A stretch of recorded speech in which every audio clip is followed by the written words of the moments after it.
அப்போ பெருமானார் ரசூல் ஸல்லல்லாஹு அலைஹி வஸல்லம் சொன்ன 5 விதமான உயர்தரமான உபதேசங்கள் மறுபடியும் நான் ஞாபகப்படுத்துவேன். 5ஐயும் நம் வாழ்க்கையாக்க அல்லாஹ் தௌபீக் செய்வானாக.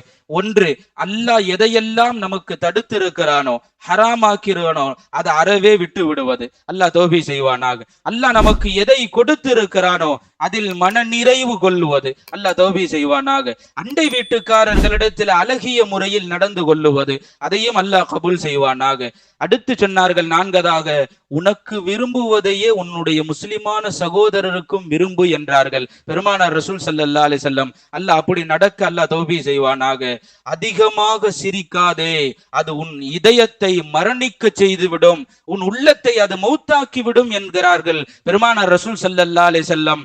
5 போதனைகளை வாழ்க்கையில் எடுத்து அப்படியே நடக்க அல்லாஹ் நமக்கு தௌபீக் செய்வானாக. இந்த 5ற்கும் என்ன நன்மையை பெருமானார் ரசூல் ஸல்லல்லாஹு அலைஹி வஸல்லம் சொல்லியிருக்கிறார்களோ அத்தனை நன்மைகளையும் பெறக்கூடிய மூமின்களில் கூட்டத்தில் அல்லாஹ் நம் அனைவர்களையும் சேர்த்து அருள் புரிவானாக. வாஹிர் தாவானா அனில் ஹம்துலில்லாஹி ரபில் ஆலமீன். அஸ்ஸலாமு அலைக்கும் வரஹ்மத்துல்லாஹி வபரகாத்துஹு.